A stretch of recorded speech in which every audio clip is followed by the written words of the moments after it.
गुरुर्ब्रह्मा गुरुर्विष्णुः गुरुर्देवो महेश्वरः गुरुः साक्षात् परब्रह्म तस्मै श्री गुरवे नमः। अध्याय 7 श्लोक नंबर 16।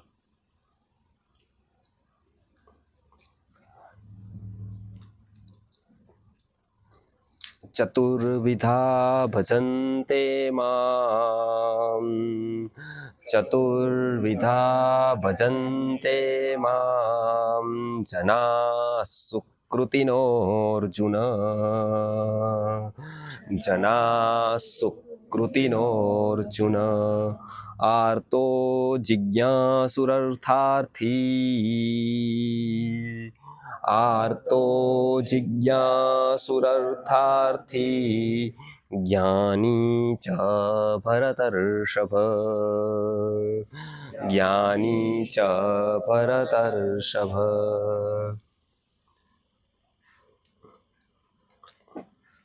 બુદ્ધે જીવનના 4 આર્ય સત્યોની વાત કરેલી હતી।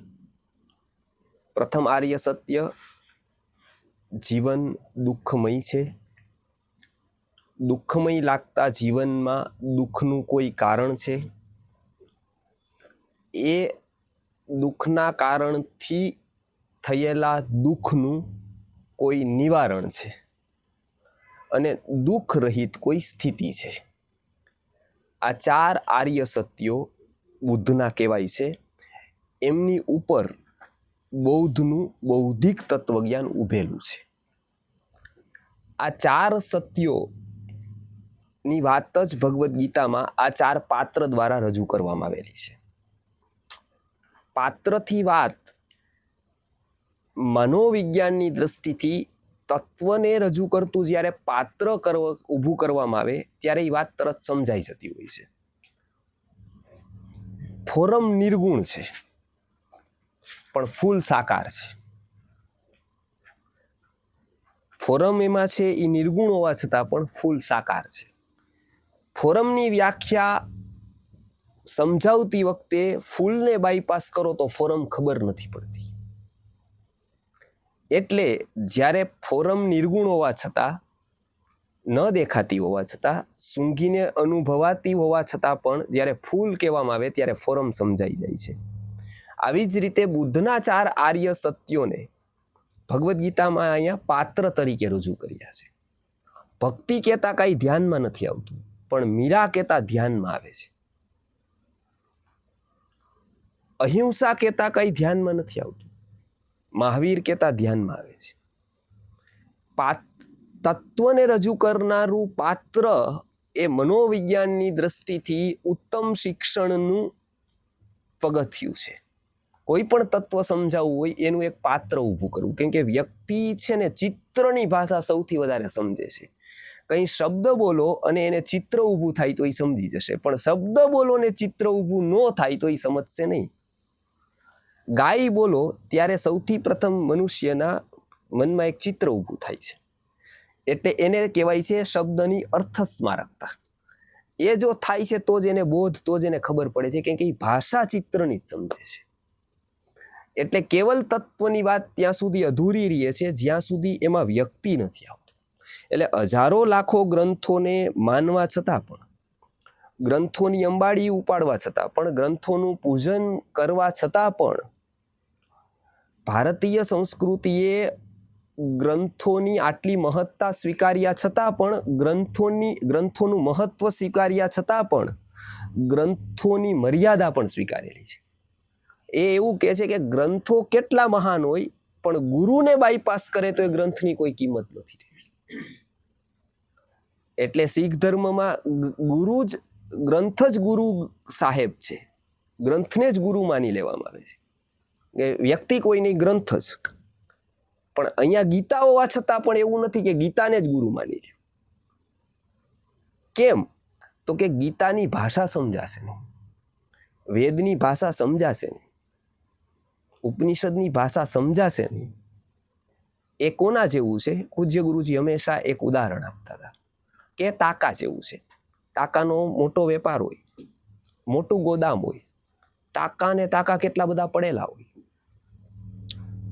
એ વ્યક્તિને જ્યારે કપડાની જરૂર પડે, શરીરને ઢાંકવાની જરૂર પડે, ત્યારે તાકાનો ગોદામ છે, કરોડો રૂપિયાના તાકાઓ પડેલા છે, ત્યારે એને જરૂર કોની પડશે? તો એક સામાન્ય એવા ટેલરની જરૂર પડશે.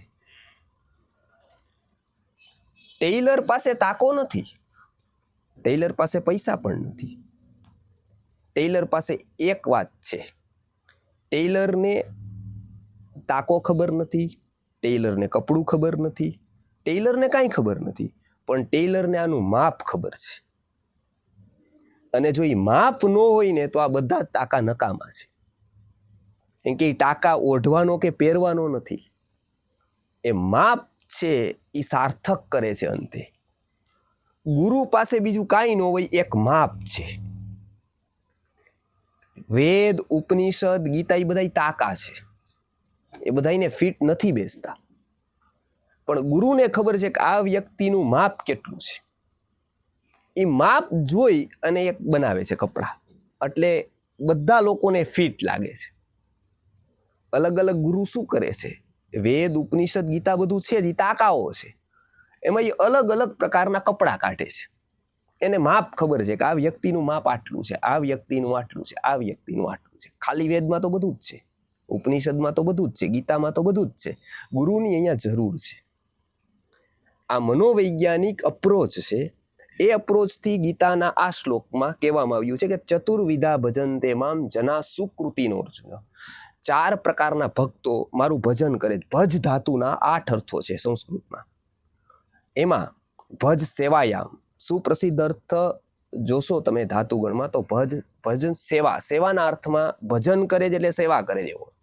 આપણે તો કરતાલ લઈને નાચતું હોય તો આપણે કંઈ ભજન કરીએ છીએ, પણ અહીંયા ભજન કરવું એટલે સેવા કરવી.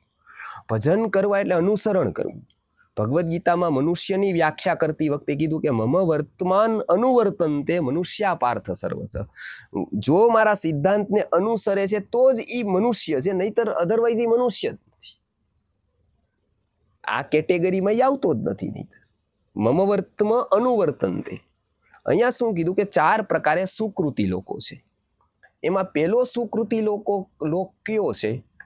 તો કે જેને સંસાર દુઃખમય લાગે છે. પોતાના દુઃખથી દુઃખી નથી, પોતાના દુઃખથી આખું વિશ્વ દુઃખી છે. સમષ્ટિગત દુઃખ એને દુઃખ લાગે છે, બીજાનું દુઃખ એને દુઃખ લાગે છે. સમષ્ટિનું દુઃખ એટલે એની સંવેદના વ્યાપ્ત થઈ છે એવું થાય. બેના 2 પ્રકાર હોય છે. સંવેદના જેટલી સંકળાઈ જાય એટલો વ્યક્તિ પથ્થર થતો જાય. લગભગ બેની સ્થિતિ સરખી હોય. એક તો પૂરો પહોંચી ગયો હોય એ એવો થઈ જાય, અને એક સાવ નીચેનો જળ હોય એ પણ એવો હોય. આ બંનેમાં બહુ મોટું અંતર હોય. બહારથી 2 સરખા જ દેખાય. સાવ નો ભણ્યો હોય એ સ્કૂલે નો જતો હોય, અને PhD કરી દીધું હોય એ સ્કૂલે નો જતો હોય. આ બેમાંથી એકઈ સ્કૂલ કે કોલેજે નો જતા હોય. પણ બંનેમાં ફરક એટલો હોય, એક ભૂતકાળમાં ક્યારેય ન ગયો હોય અને એકે ભૂતકાળ એમાં જ કાઢ્યો હોય. આ બંનેમાં ફરક. વર્તમાન બંનેનો સરખો, વર્તમાનની દિનચર્યા બંનેની સરખી. ફરક ક્યાં? અત્યારે તો બેમાંથી એકઈ વાંચતા નથી. અત્યારે તો બંને એક જ જીવન જીવે છે. બેમાંથી એકઈ સ્કૂલ કોલેજે જતા નથી, એકઈ પુસ્તક વાંચતા નથી. બંને એવું જીવે છે. વર્તમાન બંનેનો સરખો. ફરક ક્યાં? ભૂતકાળમાં. એકે સ્કૂલ કોલેજ જોઈ જ નથી, અને એકે આખું જીવન સ્કૂલ કોલેજમાં કે ગ્રંથોમાં જ કાઢી દીધું. એમ 2 જળમાં અલગ અલગ છે. એક જેની સંવેદના પરાકાષ્ઠાએ પહોંચે, એ પણ પૂર્ણતા પ્રાપ્ત કરે તો એનું વર્તન એવું જ થઈ જાય. એવું જ લાગે બહારથી કે આ સંવેદનહીન છે, પણ એ પૂર્ણતાએ પ્રાપ્ત કરેલી હોય. એકે યાત્રા જ શરૂ ન કરેલી હોય એ પણ એવો જ દેખાય. પણ એનું બંનેમાં ફરક છે. એટલે પેલું આર્ત એટલે કે દુઃખી હોય. એટલે પેલું બુદ્ધનું આર્ય સત્ય આવ્યું, દુઃખમય જગત છે, એનું જ પાત્ર અહીંયા આર્ત તરીકે બતાવ્યું. હવે એનાથી થોડુંક આગળ વધે, કેમ કે એ અંતે શેને જોવે છે? કાર્યને જોવે છે. કાર્યને જોવાવાળા હંમેશા સ્થૂળ હોય. આપણે પણ શેને જોઈએ કે આ આટલું બધું કાર્ય કરે છે? કારણને જોવાવાળા સૂક્ષ્મ હોય. કારણ ભેગું કરતો હોય વ્યક્તિ દેખાય નહીં, પરંતુ કારણ સંપાદન કરીને ભવિષ્યમાં બહુ મોટું કાર્ય થઈ શકે. કૂતરો અને સિંહ એ બેમાં બહુ મોટો ફરક હોય, અને મોટો કૂતરો સમજદાર ને નાનો કૂતરો એમાં પણ ફરક હોય છે. નાનું ગલું હોય જ્યાં સુધી પચ્ચું કૂતરાનું, જ્યાં સુધી લાકડી મારો તો એ લાકડીને બટકું ભરે. તમે જોજો કે એને તમે લાકડી મારશો ને તો નાનું ગલુડિયું હશે ને તો એ લાકડીને બટકું મારશે. એને એવું લાગે છે કે આ લાકડી મને મારે છે, એટલે એ કાર્યને જોવે છે. કાર્ય લાકડી દેખાય છે, લાકડી એટલે લાકડા એને ચોટશે. પછી ધીમે ધીમે ધીમે ધીમે એને સમજ આવશે, ત્યારે એને ખબર પડશે લાકડી નથી મારતી, લાકડી મારવા વાળો મારે છે. એ કારણ ઉપર જશે કે આ લાકડી મને મારી એનું કારણ કોણ, તો કે આની પાછળ, લાકડી પાછળ આ કારણ છે. પછી લાકડીને નહીં પકડે, ઓલાના પગ પકડશે. એમ કે એને ખબર છે કે આ ની પાછળનું કારણ આ. એમ વ્યક્તિ પેલા શું જોશે તો કે દુઃખ, એટલે એ દુઃખ દૂર કરવા પ્રયત્ન કરશે. એને એમ થશે કે આ વિશ્વને હું સુખી કરી દઉં. કાર્લ માર્ક્સ પ્રસિદ્ધ થયો, સામ્યવાદ આખા જગતમાં છવાઈ ગયો. એનું એકમાત્ર કારણ એવું કે જે કોઈએ ગર્જના ન કરી એ કાર્લ માર્ક્સે કરી. એટલે કમ્યુનિઝમ છે એ આખા વિશ્વમાં છવાઈ ગયું દાસ કેપિટલથી. કેમ કે દુઃખી કોઈ હોવું જ ન જોઈએ. ગરીબી હું જગતમાંથી કાઢી દઈશ એવું રામે ન કીધું, એવું કૃષ્ણએ ન કીધું, એવું બુદ્ધે ન કીધું. એ ત્રણે એવું કીધું કે ઈ કાઢવાની મારી તાકાત જ નથી, કાઢી શકીશ તો તું કાઢી શકીશ, અને એ આખા જગતની નહીં, તારી કાઢી શકીશ. અને હરેક વ્યક્તિ પોતાની કાઢી નાખે તો આખા જગતની કાઢવાની જ જરૂર નથી, આખા જગતનું કંઈ કરવાની જરૂર નથી. આપણે પેલો મોટો શબ્દ વાપરીએ છીએ કે સમાજ, સમાજનું કંઈ કરવાની જરૂર નથી, પોતાને કરે. તો બધા જ એવું કરવા માંડશે તો પૂરું થઈ જશે, તો કઈ વધશે જ નહીં. પોતાનાથી જ શરૂઆત થાય છે વિશ્વની. અહીંયા એ શું કરે છે, બીજા પ્રકારનો ભક્ત, એ કાર્ય નથી જોતો, એ કારણ જોવે છે. એટલે આ બીજું છે જિજ્ઞાસુ. એની જિજ્ઞાસા છે કે આ દુઃખનું કારણ શું હશે. દુઃખ પ્રત્યે ફરિયાદ નથી, પણ દુઃખના કારણની જિજ્ઞાસા છે. એટલે આ બીજું આર્ય સત્ય છે કે દુઃખનું કોઈ કારણ છે. દુઃખની સામે જ્યાં સુધી આપણે ઊંડાણ નથી લેતા ત્યાં સુધી દુઃખની સામે ફરિયાદ રહેશે. કેમ કે આપણી નજર દુઃખ સામે છે, અને જેની નજર દુઃખ સામે છે એને ફરિયાદ જ રહેવાની છે. કેમ કે એની સામે દુઃખ છે, દુઃખનું કારણ નથી. એટલે ગીતા આખી કર્મ વ્યવસ્થા સમજાવે છે ને એ આખી કારણ મીમાંસા છે. એ સમજાવે છે કે કોઈ પણ દુઃખ છે કે સુખ છે એ કારણ, એ કાર્ય છે. સુખની પાછળનું કારણ પુણ્ય છે, દુઃખની પાછળનું કારણ પાપ છે. આ બંને કારણો છે, એને જોવો.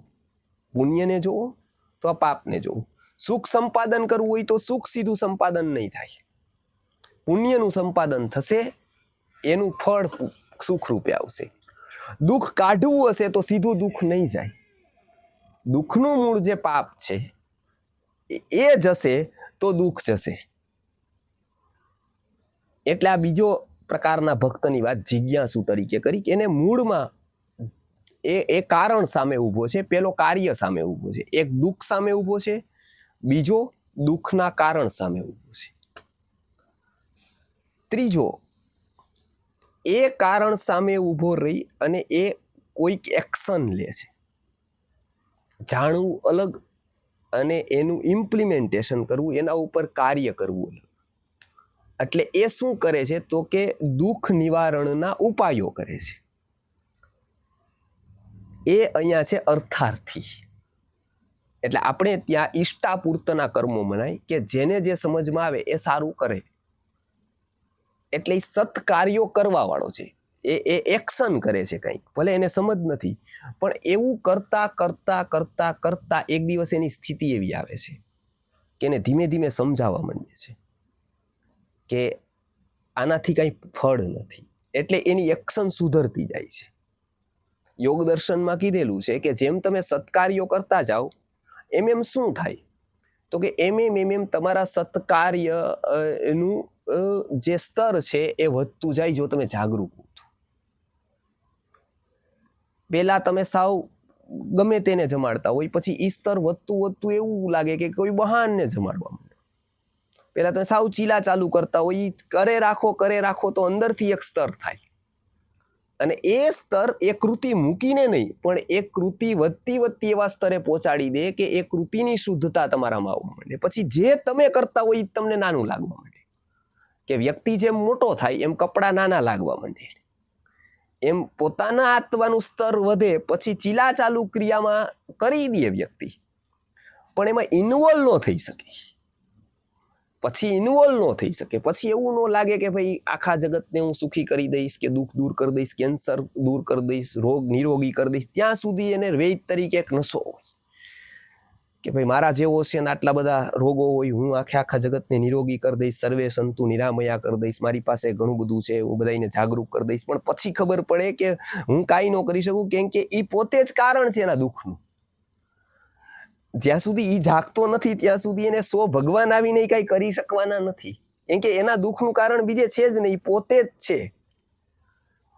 એટલે અહીંયા એવું કીધું કે એ અર્થાર્થી એટલે કે એક્શન લેવા વાળો છે. ત્રીજું, એના ઉપર ટોચમાં એક છે, એ જ્ઞાની છે. હવે ભગવદ્ ગીતામાં જે જ્ઞાનીની વ્યાખ્યા છે એ બિલકુલ અલગ છે. એ યુનિવર્સિટીનો સ્કોલર નથી, કેમ કે ગીતા વખતે યુનિવર્સિટી નથી. યુનિવર્સિટી મધ્યકાલમાં છે, ગીતા વખતે યુનિવર્સિટી નથી. એટલે યુનિવર્સિટીમાં કોઈ ગીતા નથી ત્યારે, કે કંઈ એવા કોર્સિસ નથી, કાંઈ નથી. તો જ્ઞાની કોણ છે? ત્યાં પીએચડી નથી, તો જ્ઞાની કોણ? તો એમાં કીધું છે કે જ્ઞાન એક સ્થિતિ છે જીવનની. એ આવ્યા પછી બહાર કાંઈ બદલતું નથી, પણ અંદર કાંઈ બદલ્યા વગરનું રહેતું નથી. બહાર કાંઈ બદલતું નથી એની, અને ઈ બદલવાની કોશિશ એટલે કરવામાં આવે છે બહારથી, કેમ કે અંદર કાંઈ બદલ્યું નથી હોતું. જો સાચે જ અંદરથી બદલી ગયું હોય તો બહાર કોશિશ કરવાની જરૂર નથી રહેતી કંઈ પણ બદલવાની. તો એ જ્ઞાની જે છે એ એક વ્યક્તિનો સ્વભાવ છે. હરેક વ્યક્તિને નવું જાણવાની જિજ્ઞાસા છે, નવું શીખવાની વૃત્તિ છે. એ અલગ અલગ રીતે જોવા મળે છે.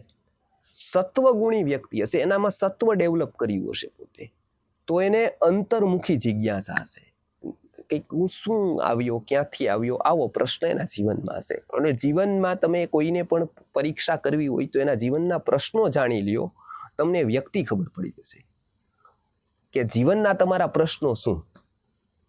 તો એમ કહેશે કે ભાઈ નોકરી મારા જીવનનો પ્રશ્ન છે, કોઈ કહેશે કે છોકરી મારા જીવનનો પ્રશ્ન છે, કોઈ કહેશે કે મારા જીવનનો મોટામાં મોટો પ્રશ્ન આજે સેટ થવાનો છે, ઓલો છે, સંબંધોનો છે, બીજો છે, અથવા તો દુઃખ છે એનો છે. એટલે તમને ખબર પડે કે આનું સ્તર ક્યાં છે. એના જીવનનો જો પ્રશ્ન જ્ઞાનનો હશે, એના પ્રશ્નનો જીવન શીખવાનો હશે, તો એનું સ્તર ખબર પડી જશે કે આ છે. એટલે સત્વવાળા વ્યક્તિને થોડાક પ્રશ્નો જીવનમાં હોય છે. એની જિજ્ઞાસા રજૂ કરે છે કે એને જ્ઞાનની ભૂખ છે. એને જ્ઞાનની ભૂખ છે એટલે શું થાય છે? તો કે મધુ લુબ્ધો યથા ભૃંગ પુષ્પાત પુષ્પાંતરમ વ્રજેત, જ્ઞાન લુબ્ધો તથા શિષ્ય ગુરોર ગુરુવંતરમ વ્રજેત. મધુ લુબ્ધ ભૃંગ હોય એટલે કે ભમરો હોય કે પતંગ મધમાખી હોય, એ શું કરે છે? એ મધ મેળવવા માટે એક પુષ્પમાં બેસે, પછી બીજામાં જાય, પછી ત્રીજામાં જાય, ચોથામાં જાય, અંતે એનું શું છે? તો કે મધ મેળવવું છે. એવી જ રીતે જ્ઞાનની ભૂખ લાગે એટલે અલગ અલગ જ્ઞાનની જગ્યાએ વ્યક્તિ ફરતો રહે છે. એની ભૂખ એ છે કે હું નવું જાણી લઉં, હું નવું શીખી લઉં, હું વાંચું નવું, હું સમજું નવું. એ અલગ અલગ જગ્યાઓથી એ શીખતો રહે. એ જ્ઞાનની ભૂખ છે. એ બધાને નથી લાગતી. એ જેને લાગે છે એની સ્થિતિ અલગ આવે છે, અને એ સ્થિતિ અલગ હોય છે ત્યારે જેને એ લાગતી હોય છે. એ બધાને નથી લાગતી. એ કેમ? તો કે અમુક ભૂખો જીવનની પૂરી થાય ને પછી એ ભૂખ લાગતી હોય છે. એવી 3 ભૂખો બતાવેલી છે. આ જ્ઞાનની વાત આવે છે ત્યારે એ મનુષ્યાણામ સહસ્રેષુ કશ્ચિદ યતતિ સિદ્ધૈ યતતામ અપી સિદ્ધાનામ કશ્ચિન્મામ વેત્તિ તત્વતઃ. એમાં ભગવાને એવું કીધું કે હજારો લાખો કરોડોમાં કોઈ એક વ્યક્તિ મનુષ્યાણામ સહસ્રેષુ એટલે હજારોમાં, હજારમાં નહીં, સહસ્રેષુ બહુવચનમાં છે. સહસ્રેષુ કશ્ચિદ યતતિ સિદ્ધયે, સિદ્ધિ માટે પ્રયત્ન કરનારાઓ કોક હોય. એવા કોક ભેગા થઈને જ્યારે હજારો લાખો થાય એમાંથી કોક એક પ્રાપ્ત કરી શકે. એ શું? તો કે એની શરૂઆત ક્યાંથી છે? તો કે મુક્તિની શરૂઆત જ્ઞાનથી છે. એટલે જ્ઞાન એક છેડે છે, એ જ લાઈનમાં આગળ વધો તો મુક્તિ છેલ્લે છેડે મળે છે. એટલે શંકરાચાર્યજી કહે છે કે કુરુતે ગંગા સાગર ગમનમ વ્રત પરિપાલનમ અથવા દાનમ જ્ઞાન વિહીન સર્વમતેન મુક્તિમ ન ભજતી જન્મ શતેન. એવું કહે છે કે 1000 વાર ગંગામાં સ્નાન કરો, કુરુતે ગંગા સાગર ગમનમ, 1000 પ્રકારના વ્રતો કરો, વ્રત પરિપાલનમ અથવા દાનમ, અથવા દાન કરો. પણ આ બધું જ જો જ્ઞાન વિહીન હોય, આ બધાની અંતે સમજ ન હોય, તો હું એક નથી કહેતો, પણ જ્ઞાન વિહીન સર્વમતેન મુક્તિમ ન ભજતી જન્મ શતેન, હજારો જન્મારા સુધી આવું કરે રાખો તો તમે ચાલો ઘણું પહોંચો ક્યાંય નહીં. એમ કે દિશા દેવા વાળું હોકાયંત્ર તમારી પાસે છે જ નહીં.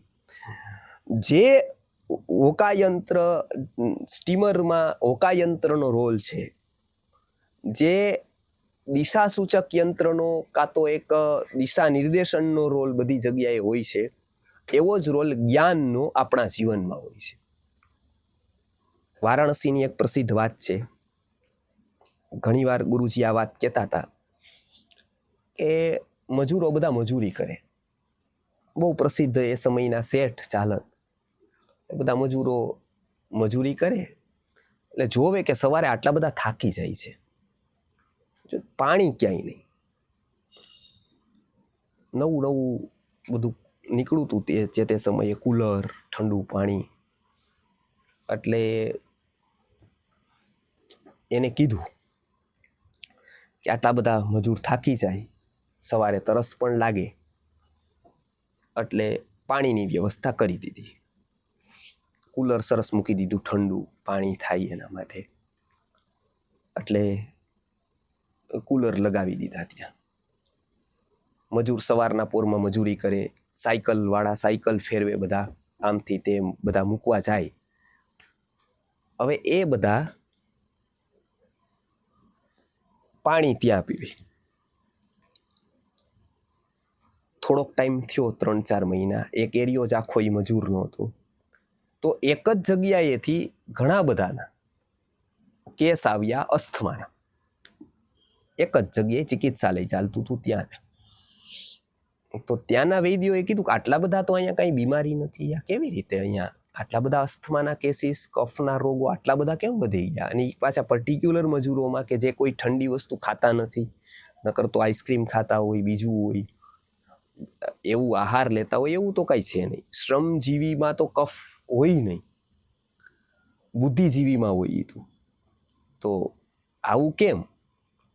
પછી ધીમે ધીમે ખબર પડી કે આ બધાનું કારણ છે કે એ સવારે થાકે તો બધા કુલર હોય એટલે 2 ગ્લાસની તરસ હોય ને 3 ગ્લાસ ઠંડુ પાણી પીએ. હવે આ બધાને ક્રોનિક અસ્થમા થઈ ગયું, હવે એ મટે નહીં. હવે એના જીવનમાં દવા જિંદગીભર ચાલુ રહેશે. હવે પ્રશ્ન એવો થયો કે એ કુલર લગાવવા વાળાને પાપ થયું કે પુણ્ય થયું? ભાવ ઉપકાર નો જતો, એને સારું જ કરવું હતું. પણ શાસ્ત્રકારો કહે છે કે અજ્ઞાની ગમે તેટલું કરે, અજ્ઞાનીએ કરેલા ઉપકારો જગતને બહુ નડેલા છે. એમ કે અજ્ઞાની પાસે દુઃખ છે, દુઃખના કારણ મૂળમાં જવાની સમજ નથી. અજ્ઞાની આવું કરે. ભગવદ્ ગીતા એ જ્ઞાનની વાત કરે છે. શું? તો કે એને વિચાર્યું નહીં, એને એવું ન જોયું કે આટલું કરવાથી એને ટેમ્પરરી તો સારું રહેશે, પણ પરમેનન્ટ શું થશે એનાથી? એનું શું? કેમ કે એવી એની પાસે સમજ નહોતી કે પાણી અંદર ગયા પછી શું કરશે. એટલું જ વિચારી શકતો હતો કે કોઈક થાક્યો હોય ને આ પાણી પીવે તો સારું લાગશે, પણ એ સારું એને કેટલું બધું ખરાબ કરશે. સારું ટેમ્પરરી સારું લાગતું એને કેટલું બધું ખરાબ કરશે, એ અંદર ગયા પછી શું થશે એને ખબર નથી, કેમ કે એનું એની પાસે જ્ઞાન જ નથી. એટલે જ્ઞાનનો આ બહુ મોટો રોલ છે. એટલે ભગવદ્ ગીતા એ જ્ઞાન કહે છે કે જીવનના હરેક ક્ષેત્રમાં જ્ઞાનનું મહત્વ છે. અહીંયા જે જ્ઞાનીની વાત કરેલી છે એ ઉપરના સ્તર ઉપર છે. એ જ્ઞાન હરેકના જીવનમાં આત્માના સ્વરૂપે છે. હરેક વ્યક્તિની પાસે એક જ્ઞાન છે. માત્ર શું છે કે માત્ર એને પ્રતિબંધ છે. એટલે આપણે ત્યાં એવું છે કે જ્ઞાન શું કરવાનું છે, તો કે મેળવવા માટે શું કરવું, તો કે જ્ઞાન મેળવવા માટે કાંઈ ન કરવું. એટલે આમાં એવું છે કે લોકો એમ કહે છે કે સ્વસ્થ થવાના ઉપાય, તો સ્વસ્થ થવાના કોઈ ઉપાય હોય જ નહીં. સ્વસ્થ થવાના કોઈ ઉપાય ન હોય. ઉપાય બધાય રોગ દૂર કરવાના હોય. સ્વસ્થ તો પોતે વ્યક્તિ છે જ. જ્યારે જન્મ થયો ત્યારે એનો કયો ઉપાય કરેલો હતો, કોઈ જ નહીં. સ્વસ્થ છે. ઉપાય ક્યાં થયા? બીમારીના થયા અત્યાર સુધી. હવે શું કરવાના, તો કે બીમારી દૂર કરવાના. અત્યાર સુધી કેના ઉપાય કર્યા? જાણે અજાણે બીમાર થવાના. હવે શું કરવાનું, તો કે બીમારી દૂર કરવાના. સ્વસ્થ થવાના ઉપાય ન હોય, કેમ કે સ્વસ્થ થવાનો કોઈ ઉપાય છે જ નહીં. એ શું હોય, તો કે બીમારી હોય અને બીમારી રહિત સ્થિતિ હોય. એને આપણે સ્વસ્થતા કહીએ. એટલે સ્વસ્થ એટલે કે પોતાનામાં રહેવાવાળી જે સ્થિતિ છે, સ્વભાવ છે, એને સ્વસ્થ કહેવામાં. એ સ્વભાવ જ છે. સ્વભાવ માટે કાંઈ ન કરવું પડે. માનો પાણીને ઠંડુ કરવા શું કરવું, તો કે કાંઈ નહીં કરવાનું. તમે ગમે તેટલું ગરમ કર્યું હોય પણ અંતે એ કેવું થઈ જશે? ઠંડુ. કેમ કે ઠંડુ કરવા માટે કોઈ પ્રયત્નની જરૂર નથી. ગરમ કરવાનું જે નિમિત્ત છે ને એને દૂર કરી દો. ગેસ બંધ કરી દો એટલું જ. ગરમ કરવાનું નિમિત્ત દૂર કરો એનું. તો પાણી સ્વભાવથી ઠંડુ, શરીર સ્વભાવથી સ્વસ્થ. એમ વ્યક્તિ સ્વભાવથી જ જ્ઞાનપરક. એને જિજ્ઞાસા છે જ વર્ષોથી. હવે શું છે? હવે એને પોતાનું લક્ષ્ય છે. એને છે જ એક ભૂખ, એક પરમ તત્વની, એક બ્રહ્મ જિજ્ઞાસાની છે જ કે હું ક્યાંથી આવ્યો, હું કોણ છું. પછી એને બીજા બધા નાના નાના લોકો, સમાજ છે, ખાસ કરીને પરિવાર છે, એને એક બીજું લક્ષ્ય આપી દે. એ તો પરમાર્થનો જ યાત્રી હોય, પણ એને કહે છે કે જો મારી કંપની તારે સંભાળવાની છે તો લગે રહો, તારે બીજું કાંઈ નહીં. તું કેમ કે તું જન્મ્યો મારા માટે, એવું પરિવાર કહે. સમાજ કહે કે તમારે આખા સમાજનું કામ કરવાનું, આપણા સમાજને ઉપર લઈ જવાનો છે, એના માટે દાન આપવાનું, એના માટે સમાજની શાળા બનાવવાની છે, એના માટે વાડી બનાવવાની છે. કેમ કે એના વગર લોકો મોજ મજા કેમ કરશે તમે નહીં બનાવો તો.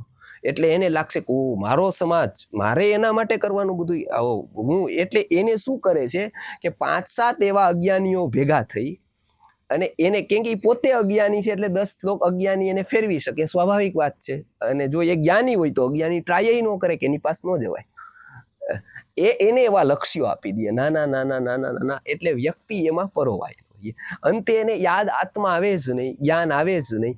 નાના નાના લક્ષ્યો એને સમાજ, પરિવાર, સ્થિતિ, આ બધું આપતા રહીએ. માતા પિતા, શિક્ષણ, એ બધામાં એવું હોય. એ એટલા બધા આવરણો થાય કે એને અંતે શું કરવાનું એને ખબર ન પડે. એ શેના માટે આવ્યો? એ જીવનભર કોક માટે જીવે. કંપની પણ શું કરે કે આ કંપનીને આગળ લઈ જાવી એ આપણું પરમ કર્તવ્ય છે. ભગવાને એને કંપનીને આગળ લઈ જવા નથી મોકલો, એને એના આત્માના વિકાસ માટે મોકલેલો. પણ કંપની વાળા શું કરે કે આ કંપનીને આગળ લઈ જાવી આપણું પરમ કર્તવ્ય, એનાથી આપણા બધાનો વિકાસ છે. તો શું થાય એનાથી? સાયકોલોજીકલી એવું માને કે એનું કર્તવ્ય એવું છે કે એ આખી જિંદગી આ કરે, પણ વાસ્તવમાં એનું અલગ છે. તો આ વસ્તુ જ્ઞાન છે, એ સ્વભાવ છે. હવે એમાં કેવી રીતે વ્યક્તિ ભૂલી જાય છે બધું, તો કે એમાં આવરણો આવે છે. વેદાંતમાં આવરણોની વાત કરેલી છે. તો કે ક્યાં આવરણો આવે છે? તો કે કેટલાક એવા આવરણો છે બહુ કઠિન છે, કેટલાક આવરણો છે સરળ છે, વટાવી શકાય એવા છે. કેટલાક એવા આવરણો છે કે જે વ્યક્તિને એટલી બેહોશી લાવે, એટલો સ્મૃતિભ્રંશ કરે. આયુર્વેદમાં કેટલીક ઔષધિઓ એવી છે કે જે તમે લ્યો એટલે થોડોક ટાઈમ માટે તમે બધું ભૂલી જાઓ. કોણ ક્યાં, નશાકારક દ્રવ્યો પણ એવા હોય છે કે થોડાક ટાઈમ પૂરતા તમે ભૂલી જાઓ બધું. એ કેટલો ટાઈમ? તો કે થોડોક ટાઈમ. એનું વિશ્વ જ અલગ થઈ જાય તમારું. એ નશો હોય ત્યારે આપણે ન હોય, આપણે હોતા જ નથી ત્યારે. જ્યારે નશો હોય છે ત્યારે એનું વર્લ્ડ અલગ થઈ જાય, ત્યારે વિશ્વ અલગ, ત્યારે કલ્પનાનું વિશ્વ રચાય. એ વિશ્વ અલગ છે. અને એવા દ્રવ્યો પણ છે કે લાંબો સમય એ સ્થિતિમાં રાખે વ્યક્તિને. ખાસ કરીને શોક લાગે ત્યારે વ્યક્તિને એનાથી દૂર કરવો જરૂરી. ત્યારે નશાકારક દ્રવ્યો જ ઔષધિ બની જાય. કેમ કે પુરોત પીડે તડાગસ્ય પરિવાહ પ્રતિક્રિયા શોક ક્ષોભે ચ હૃદયમ પ્રલાપૈરે વધાર્યતે. ઉત્તર રામચરિતમાં ભવભૂતિએ કીધું કે શોક લાગે ને વ્યક્તિને ત્યારે એને રડવા દ્યો. એ રડશે ને તો એનો ખાલી થશે, તો એનું હૃદય ખાલી થઈ જશે, તો એને આંસુ નીકળી જશે, તો એને કહેવાનું હતું એ કહી જશે, તો એને ભાર નહીં રહે, તો એ હળવો થઈ જશે. એને કહેવાય છે પ્રાયશ્ચિત્ત. વ્યક્તિ કંઈ પણ પાપ કરેલું હોય, કોઈ પણ એનાથી ભૂલ થઈ ગઈ હોય, એ જ્યાં સુધી કહેતો નથી ત્યાં સુધી ગ્રંથિ રીએ એની. એ ગ્રંથિ રીએ એ છોડવાની અનેક ધર્મ સંપ્રદાયોમાં વ્યવસ્થા કરવામાં આવી. ચર્ચમાં કન્ફેઝનની વ્યવસ્થા કરવામાં આવી, પણ કન્ફેશનમાં કોઈ સામે નથી. જીસસ સામે છે પણ એને કઈ રિસ્પોન્સ નથી. વેદાંતમાં એ કન્ફેશન માટે ગુરુ ઊભો કરવામાં આવ્યો કે એ ગુરુને કયો તો એ પ્રાયશ્ચિત આપે. એ પ્રાયશ્ચિત આપે, એ પ્રાયશ્ચિતથી વ્યક્તિને સાયકોલોજીકલી એવું થાય કે એ ગ્રંથિમાંથી બહાર નીકળી જાય. પણ ગુરુ પાછો એવો હોય કે એ વાતનો એ ક્યારે પણ મિસયુઝ ન કરે, એ વાત ક્યારે પણ બીજાને કે નહીં. અને એવું પાપ સાંભળ્યા પછી પણ એના ઉપરની આશા એ ક્યારેય છોડે નહીં. આ ગુરુ છે, જીસસ છે, ખલીલ જીબ્રાન છે. ઉપનિષદનો અનુવાદ જોવાનો હોય તો વિશ્વનાથ ગુરુજી એવું કહેતા હતા કે તમારે ખલીલ જીબ્રાનને વાંચવું. ઉપનિષદના પાત્રોમાં જે રજૂઆત કરેલી છે ખલીલ જીબ્રાને બીજી રીતે એ જ રજૂઆત પોતાની શોર્ટ સ્ટોરીઝમાં કરેલી છે. એમાં એ લખે છે કે એક સંત છે, એની પાસે સાધુ છે, એ કુટિયા બનાવીને રહે છે જંગલમાં. બહુ જ એની પ્રસિદ્ધિ છે. રાતનો સમય છે, એક વ્યક્તિ ત્યાં સંતના આશ્રમમાં કૂવો હોય છે, એ કૂવામાં આત્મહત્યા કરવા માટે આવી ગઈ. પાપ બહુ થયા હોય છે, સંતને માનતો હોય છે, એવું માને છે કે ગંગામાં કે કોઈ એવી પવિત્ર નદીમાં હું પડીને મરું એવા તો સંયોગો કોઈ છે નહીં, પણ સંતના કૂવામાં મરું અને કદાચ મારા પાપ ધોવાઈ જાય એવું ધારીની સંતના કૂવામાં પડવા માટે જાય છે. પથ્થર બાંધી દે છે, પડવાની કોશિશ ચાલુ કરે છે, પ્રયત્ન કરે છે. સંતને બહુ માનતો હોય છે, ભગવાન જેવા માનતો હોય છે. સંતનો શિષ્ય પણ સંતની સાથે રહે છે, પોતાને ભણાવતા હોય છે શિષ્યને પોતે. અવાજ આવે છે એટલે સંત ઉઠીને ત્યાં જાય છે કે અવાજ આવ્યો તો કોણ આવ્યું હશે, જોયું કે કૂતરું છે, બીજું કંઈ છે, જોયું તો એ વ્યક્તિ દેખાણો. ગભરાઈ ગયો એટલે કે કેમ અત્યારના શું કરે છે, તો કે મારાથી કહેવાય એવું નથી, પણ મારે અત્યારે મરી જવાનું છે એટલે હું અહીં આવ્યો છું.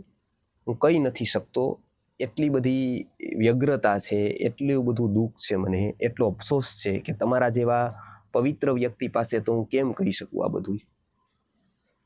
હું પાપથી ભરેલો છું, તો તું મોઢું જોવા માંગતો નથી કે હું તમારું મોઢું જોવાને લાયક નથી, એટલે હું તમને દૂરથી પ્રણામ કરીને નીકળ્યો, તમારી પાસે ન આવ્યો, કેમ કે તમારાથી નજરમાં નજર મિલાવવાની મારી કોઈ હિંમત જ નથી, મારી કોઈ યોગ્યતા જ નથી. સંત કે નહીં, તું મને બહુ વધારે માને છે, હું એવો નથી, હું પણ તારા જેવો જ એક દિવસ હતો. તેવું શું પાપ કર્યું છે કે તારે આ સ્થિતિ કરવી કે તમને ખબર નથી. મેં તો તમને એ અંદાજ પણ ન આવે કે મેં કેટલા બધા લોકોની ચોરી કરી લીધી છે, લૂંટી લીધા છે. સંત કે કોઈને કહેતો નહીં, પણ મેં પણ આવું જ કર્યું હતું પેલા. એટલે હવે આ જ્યારે વ્યક્તિને અનએક્સપેક્ટેડ વાત આવે ને ત્યારે આ બંધ થાય વિચારો, સ્ટક થઈ જાય વ્યક્તિ. કેમ કે વ્યક્તિ ત્યારે જ બુદ્ધિને તર્ક ચલાવી શકે કે એને કોઈ જગ્યા મળે.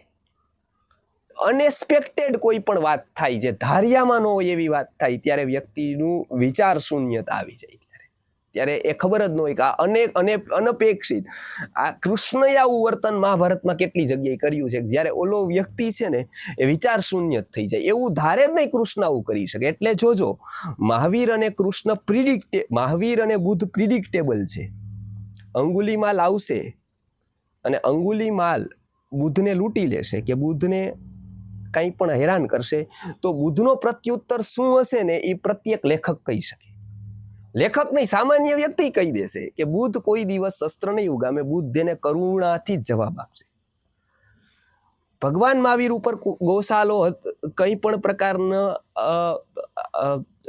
હુમલા કરશે કે કંઈ પણ કરશે, હિંસા કરશે, તો સામાન્ય વ્યક્તિ પણ પ્રિડિક્ટ કરી શકે કે ભગવાન મહાવીર શું કરશે, કે એને ક્ષમા જ આપશે. પણ કૃષ્ણ પ્રિડિક્ટેબલ નથી. એ શું કરશે એ કહી ન શકાય, અને એ જે કે એ મોટા ભાગે ખોટું પડવાની શક્યતા છે. એમ કે હરેક એંગલથી જીવનની પૂર્ણતા છે, અનેક એંગલથી એ વિચારે છે. ત્યારે આ સ્ટક થઈ ગયો કે આવું તો મેં ધાર્યું જ નહોતું. એટલે કે બીજું તે શું કર્યું, હવે એને લાગ્યું કે આ મારા જેવો છે. અને વ્યક્તિ હંમેશા એની સાથે સૌથી વધારે વાત કરે જે એના જેવું એને કંઈક એનામાં લાગે. જો એ અતિ ઉચ્ચ લાગે તો એની સાથે ખુલે નહીં, અતિ નીચ લાગે તો પણ એ ખુલે નહીં. એટલે કૃષ્ણ અતિ ઊંચા હોવા છતાં એને બહુ પ્રયત્ન કરવો પડ્યો નીચા દેખાવાનો. જો રાજકારણીમાં ઉલટું હોય, અતિ નીચો વ્યક્તિ હોય ને અતિ ઊંચો દેખાવાનો પ્રયત્ન કરે, એટલે 10 જણા બાજુમાં રાખે, 10 બોડીગાર્ડ રાખે, હંમેશા કોકને ને કોકને સાથે રાખે, હંમેશા ન ટાઈમ હોય એવો દોડ કરે. કેમ? તો કે એને દોડ કરવો પડે કે અતિ નીચો છે, એને એવું દેખાડવું પડે કે અતિ ઊંચો છે, તો જ પબ્લિક બંધાઈને રહી. કૃષ્ણના જીવનની સમસ્યા હતી અતિ ઉચ્ચતમ વ્યક્તિત્વ હતું, પણ જો એવું ને એવું રાખે તો સામેવાળો કોઈ ખુલે નહીં એની પાસે. એટલે જીવનભર પ્રયત્ન એ રહ્યો કે એની અસામાન્યતા ક્યાંય છતી ન થઈ જાય. હું અસામાન્ય છું ને એવી કોઈને ખબર ન પડી જવી જોઈએ. એટલે એ કોમનમાં કોમન રહેવાનો પ્રયત્ન કર્યો, હું એકદમ કોમન મેન છું. એટલે આ સંતે કીધું કે બીજું તો એવું શું થયું, તો કે હું શું કહું, મેં કેટલાની હત્યા કરી દીધી ને એ મને સપના આવે છે ભયાનક એ લોકોના. તો એને કીધું તું કોઈને કહેતો નહીં, પણ મારાથી પણ આવું થઈ જ ગયું. હવે એ વ્યક્તિને આશ્ચર્ય થઈ ગયું, દુઃખદ આશ્ચર્ય, કે હું જેને સંત માનતો હતો એ વ્યક્તિનું આવું છે ભૂતકાળ. એટલે થોડી વાર તો એ કાંઈ વિચાર્યું, થોડી વાર કંઈ એ સમજી જ ન શક્યો કે આ શું કહે છે. એક તો એને એવો આઘાત લાગ્યો કે હું જેને આવા સંત માનતો હતો એનો આવો ભૂતકાળ છે, તો એમાં હું કેટલો ખોટો પડ્યો આને, હું તો કેવું માનતો આના વિશે. એટલે એ તરત એ કૂવો ભૂલાઈ ગયો, એના પાણીની પવિત્રતા ભૂલે. વ્યક્તિના મનના આવેગો આવેશો હંમેશા આવા જ હોય છે. એટલે જ હંમેશા કહે છે કે માધ્યસ્થ ભાવ જીવનમાં રાખો. એટલે તરત એકદમ એ જોઈ રહ્યો, કંઈ વિચાર્યા વગર, જોયા વગર એ દોડીને વયો ગયો, ભાગી ગયો. શિષ્ય સામે જોતો હતો, બેઠો હતો. એટલે શિષ્યએ પ્રશ્ન કર્યો કે ગુરુજી, હું તમારી સાથે મારા પિતાજી રહેતા હતા, એના પછી હું રહું છું. હવે અમે તો તમને નાનપણથી ઓળખી છીએ. તમે ન તો કોઈ દિવસ ચોરી કરી છે, ન તો કોઈની હત્યા કરી છે. તો આજ સુધી મને એ ન સમજાણું, આજનો પ્રશ્ન, કે તમે ખોટું બોલી અને એની શ્રદ્ધા તમારા ઉપર શું કામ ઉડાડી દીધી? તમારા ઉપર નહીં, આપણા આશ્રમ ઉપર ઉડી ગઈ. આપણા કૂવા ઉપર જ્યાં એ પેલું કરવા આવ્યો હતો ત્યારે કેટલો હતો કે આ પવિત્રમાં હું ડૂબકી મારીને મરી જઈશ તો મને મુક્તિ મળી જશે. તો એવું કેમ કર્યું? હવે લગભગ એ તમને માનશે નહીં. હંમેશા આ ભય શિષ્યોને હોય જ કે ગુરુને કોઈ માનશે નહીં. પણ ક્યારેક ગુરુ એવું જ ઈચ્છતા હોય, કેમ કે જો માનવાવાળા વધી જાય તો એ લગભગ ટાઈમ ટ્રેકવાળા હોય કે ટાઈમ લેવાવાળા હોય. ગુરુ એનાથી છૂટવા માંગતા હોય તો કાંઈક એવું કરી દે કે માનતા બંધ થઈ જાય લોકો. એ ફાયદો ગુરુને જ હોય. એટલે શિષ્યને ચિંતા થઈ, ગુરુજી એ બીજાને કહેશે, એ ત્રીજાને કહેશે, તો જેટલા લોકોને કહેશે એટલા લોકો તમને માનતા બંધ થઈ જશે. તો એવું તમે શું કામ કર્યું? કે તમે એવું શું કામ કર્યું કે તમારી ઉપરની શ્રદ્ધા એની દૂર થઈ ગઈ? ત્યારે ખલીલ જીબ્રાને કીધું છે કે એ વાત મેં જાણી જે દિવસથી, ત્યારે મને ગુરુ ખબર પડ્યા, ત્યારે મને ગુરુ તત્વ ખબર પડ્યું. સંતે જ્યારે જવાબ આપ્યો છે કે તું અર્ધ સત્ય જ હજી સમજ્યો, તને નુકસાની જ ખબર પડી 50,000ની, તને 1 લાખનો ફાયદો ખબર ન પડી. તને એ તો તે જોયું કે મારા ઉપરની શ્રદ્ધા એની દૂર થઈ ગઈ. એ વાત સત્ય જ છે કે મારા ઉપરની શ્રદ્ધા હવે ગઈ એની. આખી જિંદગીમાં એ મારું નામ નહીં લે ક્યાંય, અને જેને જેને કહેશે એ લોકો પણ મારી સામું નહીં જોવે. પણ એ તે માર્ક કર્યું કે એ આવ્યો તો ત્યાર કેવો હતો. એ આવ્યો તો અહીંયા મરવા માટે, આવ્યો તો ત્યારે જીવવા તૈયાર નહોતો, અને ગયો ત્યારે કેવી રીતે ગયો. મારા ઉપરની શ્રદ્ધા એની દૂર થઈ ગઈ, એ વાત સત્ય, પણ એ અર્ધ સત્ય છે. આત્મશ્રદ્ધા એની કેટલી દ્રઢ થઈ ગઈ. જ્યારે ગયો ને ત્યારે આત્મશ્રદ્ધા લઈને ગયો, અને કોકની આત્મશ્રદ્ધા જગાડવા માટે જે પોતાની શ્રદ્ધાનું બલિદાન આપી દે ને એને જ ગુરુ કહેવાય છે. એને જ ગુરુ કહેવાનો હક છે. એટલે એને કોઈ ફિકર નથી, માને ન માને, એ કે એનાથી કંઈ જ નથી. અહીંયા પણ એ કહે છે કે એવા જ્ઞાનના આવરણો છે. આ જ્ઞાનના કેટલા આવરણો છે એની વાત આપણે આવતા વખતે કરશું, પણ જ્ઞાનના આવરણો વેદાંતમાં કીધા છે. એમાં પ્રથમ આવરણ છે તવદ્રોહ. ઈશ્વર તત્વનો જો દ્રોહ થાય તો એ જ્ઞાનની અનુત્પત્તિનું કારણ બને. ત્વદીયાનામ પ્રદોષઃ, એટલે કે ઈશ્વર તત્વની ઉપાસકોને ઉપર પ્રદોષ આપવામાં આવે કંઈક, તો એ જ્ઞાનની અનુત્પત્તિનું કારણ બને. ત્વદીયા ધનવાન છાછ, ઈશ્વર તત્વમાં દેવાયેલા વિત્ત ઉપર કોઈ સ્વામિત્વ જન્માવે, કોઈ વ્યક્તિ આસક્તિ રાખે, તો એ પણ આગલા જન્મારે એને જ્ઞાનની અનુત્પત્તિનું કારણ બને. ત્વદીયા ધનવાન છાછ જ્ઞાનાનુત્પત્તિ કારણ, એ જ્ઞાનનું અનુત્પત્તિનું મોટું કારણ બને. એ વ્યક્તિ દુર્લભ બોધી થાય, એને જ્ઞાન મળે જ નહીં. પછી શું કહે છે? ધનહીનસ્ય નિંદા ચ તથા તસ્યા પરાધનમ. ધનહીન વ્યક્તિ દયાપાત્ર અવશ્ય છે, નિંદાપાત્ર નથી. દયાપાત્ર અવશ્ય છે, નિંદાપાત્ર નથી. એનું ધન ન હોવું એ કેટલા બધા કારણો છે, એ એની વ્યક્તિગત ભૂલનું પરિણામ નથી. એના કેટલા બધા કારણોનું એ પરિણામ છે. જો એને ભૂલનું કહેવામાં આવે, જો વ્યક્તિગત ભૂલનું પરિણામ નિર્ધનતા ગણવામાં આવે, તો વ્યક્તિ ત્યારે ગણિત ભૂલે અને વ્યક્તિ સામાવાળાને અન્યાય કરે. એટલે ક્યારે પણ ધનથી વ્યક્તિને તોલવો જ નહીં. કોની પાસે કયા સાધનો છે, કોની પાસે કેટલું ધન છે, એનાથી વ્યક્તિ ક્યારેય તોલાતો જ નથી. એવું તોલવાનો પ્રયત્ન કરનાર વહેલો મોડો આજે કાલે છેતરાય જ છે. એટલું જ નહીં, અનેક પ્રકારના અન્યાયો પણ એ વ્યક્તિને કરે છે, જેની ધન કેન્દ્રિત દ્રષ્ટિ થઈ છે.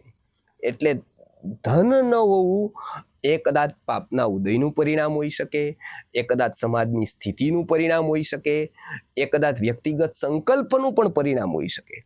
એના ઘણા બધા કારણો છે. એ દયાપાત્ર હોઈ શકે કદાચ કોક એંગલથી, પણ એ નિંદાપાત્ર તો નથી. જો એને નિંદાપાત્ર ગણી લેવામાં આવે તો આવતા જન્મારે એ યોગ્યતા જ જ્ઞાન મેળવવાની એને ન મળે. એટલે પેલી વાત કીધી, ધનહીનસ્ય નિંદા ચ તથા તસ્યા પરાધનમ.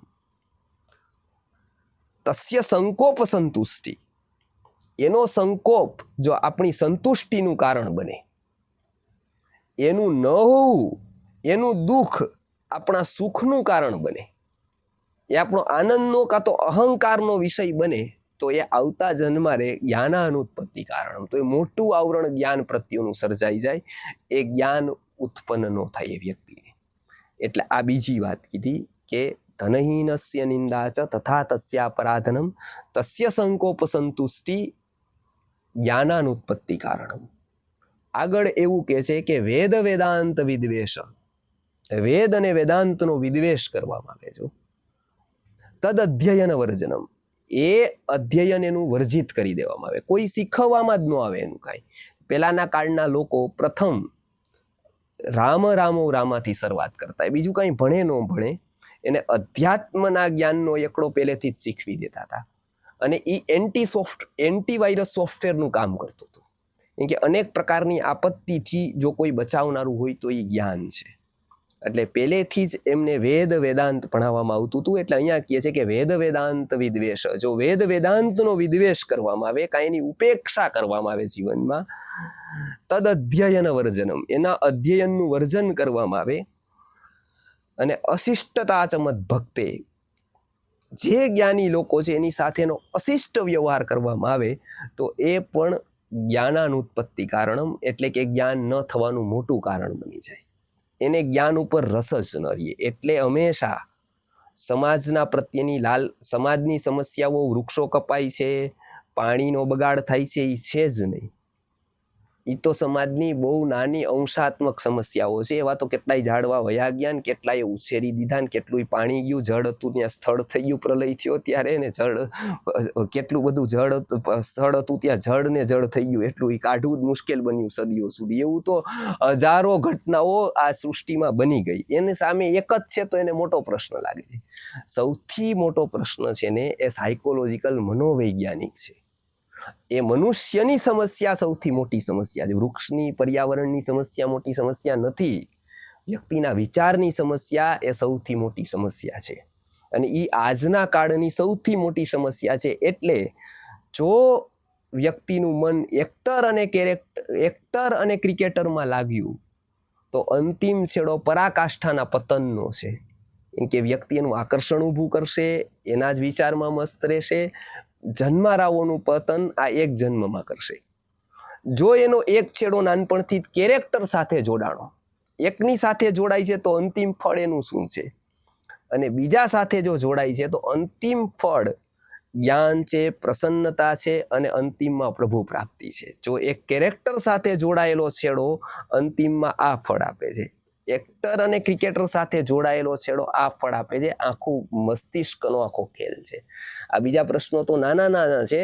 વ્યક્તિના પ્રશ્નોની શરૂઆત અહીંથી થાય છે, અને જે દિવસે સમાધાન થશે એ દિવસે પણ અહીંથી જ થશે. ગુલામી કોઈ વ્યક્તિની આવે છે તો એ અહીંથી જ આવે છે. જે દિવસે એ આઝાદ થશે તે દિવસે એ અહીંથી જ થશે. બાકી કોઈ ઉપાય આઝાદીનો છે જ નહીં. જે દિવસે આઝાદ થશે, હજી બહુ વાર છે, જે દિવસે થશે એ દિવસે એ અહીંથી થશે, અને તે જે દિવસે થશે એ જ દિવસે એની સાચી આઝાદી હશે. એટલે ગુરુજી હંમેશા આ નાનામાં પડતા જ નહોતા, બધું જ કરી જોયું હતું. ભૂતકાળમાં, ઓલા જન્મમાં બધું જ કરી જોયું હતું, હજારો વર્ષમાં. પછી અંતિમમાં ફલશ્રુતિ એ હતી કે વ્યક્તિ અહીંયાથી મુક્ત થતો નથી, અહીંયાથી વિચારતો નથી. બાળકને કે નાનપણે અહીંથી શરૂઆત કરતો નથી એ ત્યાં સુધી હજારો જન્મારાની, હજારો સમસ્યાનું કોઈ જ નિવારણ. ભગવદ્ ગીતામાં વર્ષો પહેલા એ કહેવાયું છે જ્ઞાનનું મહત્વ. અને ભારત દેશનું નામ ભારત એટલે પડ્યું હતું ભા દીપ્તો જ્ઞાને છ. ભા ધાતુ છે એ જ્ઞાનાર્થક છે, અને દીપ્તિમાં છે પ્રકાશાર્થક ધાતુ છે. તો પ્રકાશ મેળવવા માટે અને જ્ઞાન મેળવવા માટે રત લોકો જ્યાં રહેતા હતા એનું નામ ભારત હતું. આજે આ વ્યાખ્યા કદાચ સાવ ક્યાંય બેસે એવી નથી, પણ એક સમય એવી હતી. એટલે જ જ્ઞાનનું મહત્વ સર્વોપરી છે. એટલે જ ભગવદ્ ગીતામાં અહીંયા 4 પ્રકારના સુકૃતિવાળા લોકોમાં જ્ઞાનીને સૌથી ઉપર બેસાડ્યો છે. એટલે અહીંયા કેમ કે તો જ આ 3ની ચરિતાર્થતા છે. આ 3ને પણ મુક્તિ માટે તો આલંબન એનું જ છે. આ 3ની ચરિતાર્થતા ક્યાં છે, ફલશ્રુતિ ક્યાં છે, અંતિમ પડાવ આ 3નો ક્યાં થાય છે, તો કે અહીંયા જ થાય છે. એટલે જ ગીતામાં ગંગાને પવિત્ર નથી કીધી, તીર્થોને પવિત્ર નથી કીધા, પણ કર્મને પવિત્ર નથી કીધું, પુણ્યને પવિત્ર નથી કીધું, પણ નહીં જ્ઞાનેન સદૃશમ પવિત્રમિહ વિદ્યતે.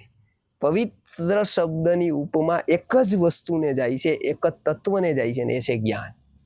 બીજા કોઈ જ વસ્તુને પવિત્રની ઉપમા, એ અધિકારી બિરુદ બીજા કોઈ જને આપેલું નથી. બીજા બધા વ્યવહારમાં સાહિત્યકારોએ તો અનેકને આપ્યા છે. પવિત્ર શબ્દનું જો કોઈ સ્પેસિફિક વિશેષ્ય હોય, એટલે વિશેષણ આપવા જેવું જો કોઈ યોગ્ય પાત્ર હોય તો એ માત્ર ને માત્ર જ્ઞાન છે.